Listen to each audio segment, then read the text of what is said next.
ओम गंग गणपतये नमः। चौथ माता की जय। आप सभी को संकष्टी चतुर्थी व्रत की हार्दिक शुभकामनाएं। चतुर्थी तिथि की देवी चौथ माता हैं। संकष्टी चतुर्थी के अवसर पर सभी भक्तों को गणेश भगवान जी की कथा सुनने के अलावा चौथ माता की भी कथा सुननी चाहिए। चौथ माता निसंतानों को संतान सुख और जिनके पास धन न हो उनको धन प्रदान करती हैं।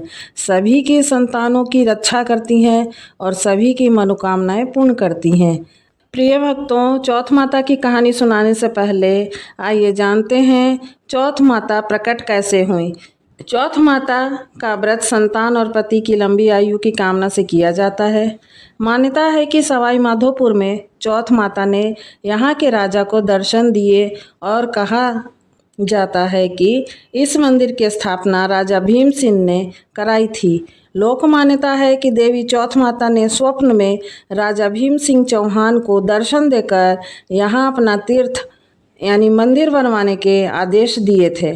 राजा एक बार बड़वाड़ा से संध्या के समय शिकार पर निकल रहे थे, तभी उनकी पत्नी रत्नावली ने उन्हें टोका, लेकिन भीम सिंह ने यह कहकर उनकी बात को टाल दिया कि चौहान एक बार सवार होने के बाद शिकार करके ही नीचे उतरते हैं। इस तरह अपनी पत्नी की बातों को अनसुना करके राजा भीम सिंह अपने कुछ सैनिकों के साथ घनघोर जंगल की ओर चले गए।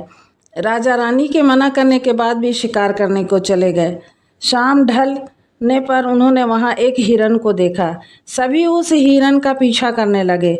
थोड़ी देर में रात हो गई। रात होने के बावजूद भी भीम सिंह उस हिरन का पीछा करते रहे। धीरे धीरे वह हिरन भी भीम सिंह की नज़रों से ओझल हो गया। तब तक राजा के सैनिक भी रास्ता भटक चुके थे। राजा अब सैनिकों से बिछड़ चुका था। अकेले में राजा विचलित हो गया। वह भटकते भटकते बहुत जोरों की उसे भूख लगा। उसे प्यास भी लगने लगी। प्यास के मारे उसका गला सूखने लगा। उसने इधर उधर पानी की तलाश की, लेकिन पीने को पानी नहीं मिला, जिससे वह प्यास से मूर्छित होकर जंगल में ही गिर पड़ा। तब मूर्छित अवस्था में भीम सिंह को पचाला तलहट्टी में चौथ माता की प्रतिमा दिखने लगी। कुछ देर के बाद भयंकर बारिश होने लगी और बिजली कड़कने लगी। मूर्छा टूटने पर राजा को अपने चारों तरफ पानी ही पानी नजर आया। घनघोर जंगल में कोई नहीं था, लेकिन तभी चमत्कार हुआ कि वहां पर पानी आ गया। राजा ने पानी पिया। अंधकार भरी रात में एक दिव्य और कांतिमान बालिका पर उनकी नजर पड़ी। वह कन्या उस समय खेल रही थी। राजा ने उस कन्या को इस भीषण वन में देखा तो पूछा कि हे बालिके, तुम इस जंगल में अकेली क्या कर रही हो? तुम्हारे माता पिता कहाँ हैं? कन्या ने तोतली वाणी में कहा, हे राजन, तुम यह बताओ कि तुम्हारी प्यास बुझी या नहीं। ऐसा कर वह कन्या अपने असली देवी रूप में आ गई। तब राजा उनके चरणों में गिर पड़े और कहने लगे, हे आदिशक्ति महामाया, मुझे आपसे कुछ नहीं चाहिए। अगर आप मुझसे प्रसन्न हैं तो हमारे प्रांत में ही हमेशा के लिए निवास करें। तब तथास्तु कहकर वह देवी अदृश्य हो गई। राजा को उनकी जगह एक चौथ माता की प्रतिमा मिली। उसी चौथ माता की प्रतिमा को लेकर राजा बड़वाड़ा की ओर लौट पड़े। बड़वाड़ा पहुंचते ही राजा ने अपने राज्य में पूरा हाल कह सुनाया। तब पुरोहितों की सलाह पर संवत 1451 में बड़वाड़ा के पहाड़ी की चोटी पर माघ कृष्ण चतुर्थी को विधि विधान के साथ उस प्रतिमा को मंदिर में स्थापित कराया गया। ऐसा कहा जाता है, तभी से आज तक इसी दिन यहाँ चौथ माता का मेला लगता है। संकष्टी चतुर्थी हो या करवा चौथ का व्रत, लोग भारी संख्या में वहाँ पर मंदिर में दर्शन करने के लिए आते हैं और भक्तों को चौथ माता पर पूरा विश्वास होता है। कहा जाता है कि यह मंदिर विशेष तौर पर विवाहित जोड़ों के लिए, सुहागिन स्त्रियों के लिए सुहाग की प्रार्थना और रक्षा करने के लिए आती हैं।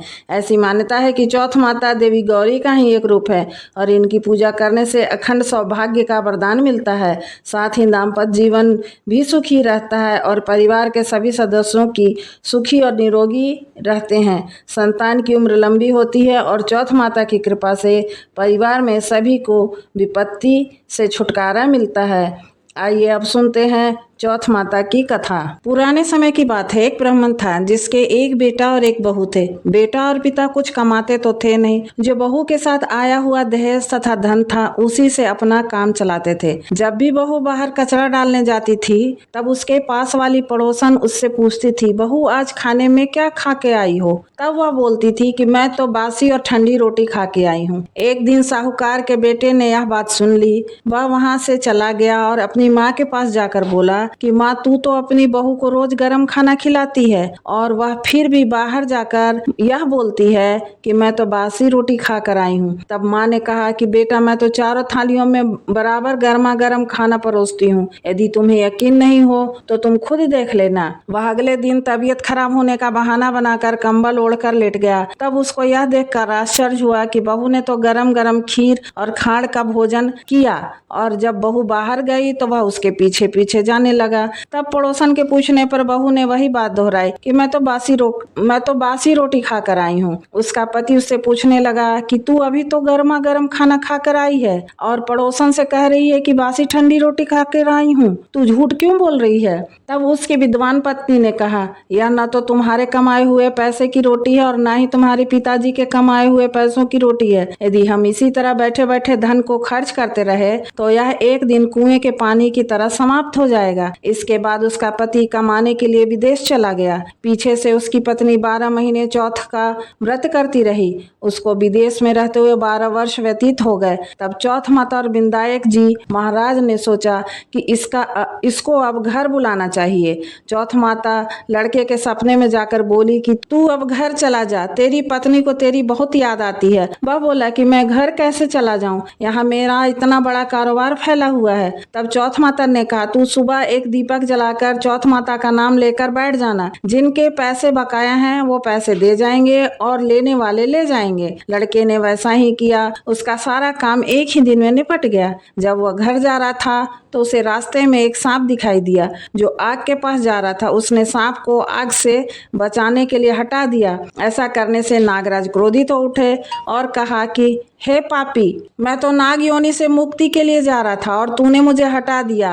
अब मैं तुझे डस लूंगा। वह लड़का बोला कि मैं 12 वर्ष के बाद अपने घर जा रहा हूँ, आप मुझे अवश्य डस लीजिएगा, किंतु आज मुझे अपने घर वालों से मिलने दीजिए। आप कल रात को आकर मुझे डस लेना। नाग ने उसकी शर्त मान ली और वहां से चला गया। जब लड़का घर आया तो वह उदास था। उसने अपनी पत्नी के पूछने पर सारी बात बता दी। उसकी पत्नी बहुत चतुर थी। उसकी पत्नी ने एक सीढ़ी पर बालू की रेत बिछा दी, दूसरी सीढ़ी पर दूध का कटोरा रख दिया, तीसरी पर फूल माला बिखेर दिए, चौथी पर इत्र छिड़क दिया, पांचवी पर मिठाई रख दी, छठी सीढ़ी पर जौ और सातवीं सीढ़ी पर रोटी रख दी। रात को जब सांप आया तो सबसे पहले ठंडी ठंडी रेत में लेट कर आया। दूसरी सीढ़ी पर दूध पीकर कहा, मैं तो एक ब्राह्मणी के बेटे को डसता तो नहीं, लेकिन वचन दिया हुआ है इसलिए डसना पड़ेगा। फूलमाला की सीढ़ी से होता हुआ प्रसन्नता पूर्वक इत्र की खुशबू लेता हुआ ऊपर की ओर आने लगा। सांप को ऊपर आता देखकर विनायक जी ने चौथ माता से कहा कि इस ब्राह्मणी के बेटे की रक्षा करनी होगी, क्योंकि उसकी पत्नी इसके लिए चौथ का व्रत करती है, उसका फल तो उसे देना ही पड़ेगा। तब विनायक जी ने सीढ़ी पर रखे हुए